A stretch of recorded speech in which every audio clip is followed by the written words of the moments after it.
तो यहाँ पे हम लोग सुबह सुबह 7 बजे सेंटर पे पहुँच गए थे। आप देख पाएंगे यहाँ पे बहुत सारे लोगों ने भीड़ इकट्ठा कर ली थी। हालांकि 7 बजे बच्चे पहले ही आ गए थे, 7 बजे उन्होंने जैसा कि कहा था, लेकिन हाँ जो प्रोसेस था वो लेते लेते 2 घंटे तक लग गया था।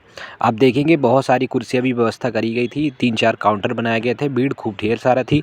मेरा भी टाइम 7 बजे था, लेकिन हाँ अनफॉर्चुनेटली मैं 7:20-30 तक पहुँचा था। फिर यहाँ पे डॉक्यूमेंट सबमिट करके मुझे चेस्ट नंबर दिया गया, और चेस्ट नंबर के बाद एक कनेक्सर भी दिया गया जो सब कुछ फिल कराया गया।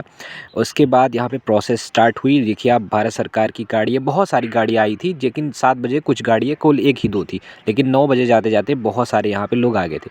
ये ग्राउंड आप देख पाएंगे जिसमें हम लोग को रनिंग करना था, 1600 मीटर रनिंग था, और ये काफ़ी बड़ा ग्राउंड था, लेकिन फिर भी इसमें 4 चक्कर हम लोगों से लगवाए गए थे। तो चलिए क्या कुछ प्रोसेस था आइए शेयर करते हैं आपसे।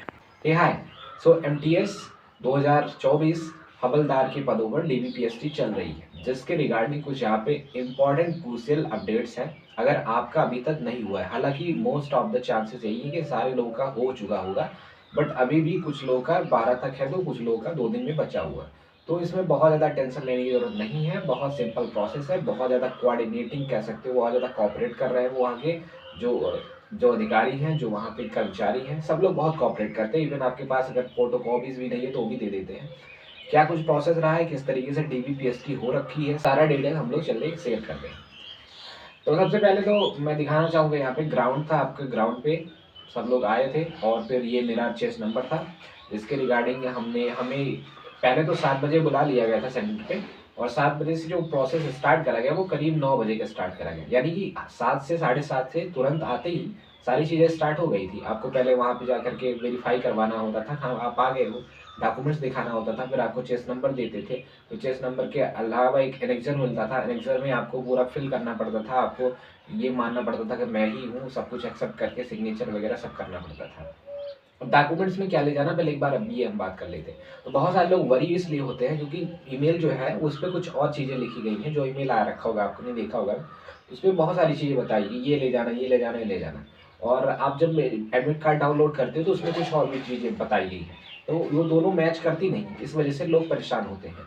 तो आपको कोई भी कास्ट सर्टिफिकेट, जिस कास्ट से आप बिलोंग करते हैं, यानी आपका डब्ल्यू है, रिजर्वेशन, जैसे आपने कास्ट सर्टिफिकेट का मतलब ये हो गया मेरा, जैसे ईडब्ल्यूएस हो गया, ओबीसी हो गया, एससी हो गया, एसटी हो गया, इन सब का आपको ले जाना है, सेंट्रल वाला ओबीसी का, ईडब्ल्यूएस जैसे जो भी बनता है वो उसका, और इस तरीके से आपको ले जाना है एससी एसटी का।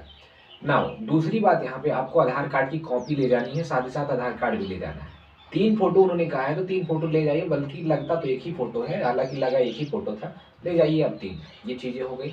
इसके अलावा आप एक ब्लैक ना ले जाइए, ब्लू पेन ले जाइए, क्योंकि कई बार आपको सिग्नेचर्स करने पड़ेंगे, कई बार आपको नाम मेंशन करना पड़ेगा, तो आप किससे मांगते फिरेंगे, इस वजह से आप ले जाइए। तो ये चीज़ें हैं, फोटोज ले जानी है, एडमिट कार्ड ले जाना है, आपका जो एडमिट कार्ड आपने निकलवाया है डीबीपीएसटी के लिए उसको ले जाना है, कॉपी करवा लीजिएगा, वो एडमिट कार्ड और आधार कार्ड, फोटोज हो गए, और आपके कास्ट सर्टिफिकेट, यही 4 चीज़ आपको ले जानी है। इसी 4 चीज़ के अलावा कुछ भी नहीं लग रहा है। तो ये तो रहा ओवरऑल। अब सुबह की बात करें तो हम लोग जब ग्राउंड में पहुंचे तो ग्राउंड में वहाँ पे काफ़ी देर तक बैठाया गया था, हालांकि चीज़ें प्रोसेस में बहुत सारे लड़के थे, तो सबका करवाने के बाद ही वहाँ पे रनिंग स्टार्ट करी गई थी, यानी कह लीजिए वॉकिंग जो भी है बहुत सिंपल था। लेकिन हाँ लास्ट में लगा था मुझे कि भाई नहीं हो पाएगा, लेकिन हाँ हो गया।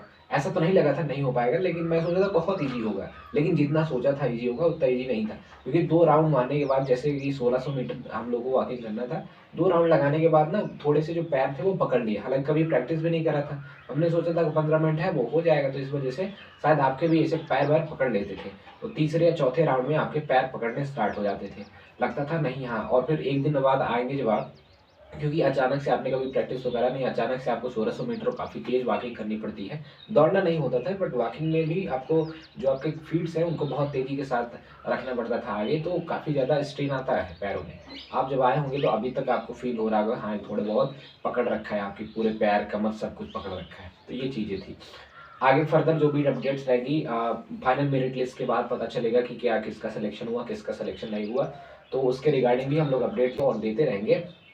तो एसएससी एमटीएस की तैयारी हो, फिर सीजीएल की तैयारी हो, या एमटीएस एसएससी सीएचएसएल की तैयारी हो, सारी चीज़ों के लिए जुड़े रहिएगा। मैं आपको बताना चाहूँगा, यहाँ पे हमने आरबीएफ कांस्टेबल के 30 डेज़ का मास्टर प्लान बनाया है, जिसके रिगार्डिंग आज 10वां दिन होगा या फिर 9वां दिन होगा। कल से 10वां दिन स्टार्ट है, तो आप भी उससे जुड़ सकते हैं। अगर आरपीएफ कांस्टेबल की तैयारी आप कर रहे हैं, आपको वहाँ पे बेहतर चीज़ें मिल रही है, डेली बेसिस पे टारगेट मिल रहा है, आपको अचीव करना है, वो चीज़ें कंप्लीट होती हैं, तो आपके लिए फ़ायदेमंद रहेंगी। तो मिलेंगे नेक्स्ट वीडियो में, आज के लिए यहीं तक। Many thanks for watching.